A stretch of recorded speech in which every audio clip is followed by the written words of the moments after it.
Enzyme-linked immunosorbent assay, or ELISA, can be defined as ELISAs are a plate-based assays method coined for quantifying, detecting, and identifying substances like antibodies, hormones, proteins, and peptides.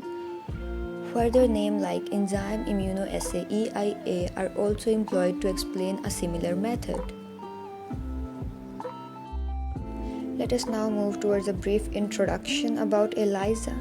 In ELISA, an antigen must be immobilized to a solid surface and then it complexes with an antibody that is associated or linked to an enzyme. Detection is achieved by measuring the conjugated enzyme activity by incubation with a substrate to produce a measurable product. The main critical element of the detection strategy is a highly specific antibody-antigen interaction. Recalling the history of ELISA, we get to know that it was independently published in research articles by Peter Perlman and Eva Engvall at Stockholm University in Sweden and Anton Schwarz and Boek van Wiemen in Netherlands in 1971. These research articles created the knowledge into techniques to perform ELISA. Discussing the principle, a standard assay was designed or created to detect an antigen in a complex mixture of protein. The antigen is immobilized either by direct adsorption or by antibody adsorbed to the walls of a microplate. The plate is blocked and antigen is probed with a specific detection antibody.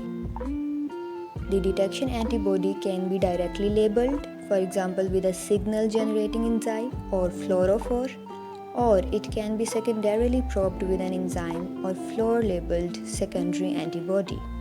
An appropriate enzyme substrate is added for enzymatic detection.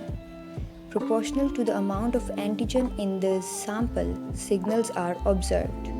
Between the steps while washing, make sure that only particular high affinity binding actions are kept to cause a signal at final step.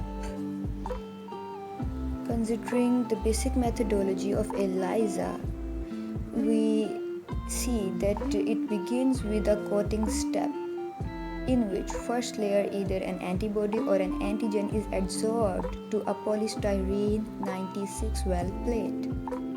Adsorption is the passive attachment of liquid to a solid surface, creating a thin film. Coating is followed by blocking and detection samples. As the assay employs surface binding for isolation to remove unbound materials, numerous washes are repeated between each step of ELISA.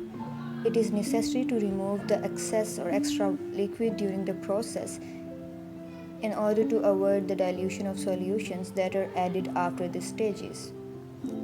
Particular plate washers are used for maximum consistency. This technique may be very complex because it includes many intervening steps and ability to determine the concentration of protein in homogeneous sample like blood. The most intricate and varying step in the overall procedure is detection, where multiple layers of antibodies may be used to amplify the signals. The basic methodology of ELISA starts with coating, in which polystyrene plate is treated with a solution of either antigen or antibody. Then the plate is washed to remove extra liquid. Blocking is done, in which an unrelated protein-based solution is used to cover all unbound sites on the plate. The explanation of blocking is given at the end of this video. This is again followed by the washing of plate to remove extra liquid. Then we move towards the detection, in which enzyme conjugated antibody or antigen binds specifically to the target antigen site, and then after washing we move towards the reading of results. This is the whole procedure of ELISA. This is a very important step because when an antigen binds to the plate, it is important to block the rest of the surface of plate. To block the free sites on the plate, several blocking buffers including non-fat, dry milk powder and BSA etc. are used. The protein in the blocking solution will be attached to the membrane in all places where target protein is not attached. Thus, in this way, it will reduce the background noise and enhance our positive results.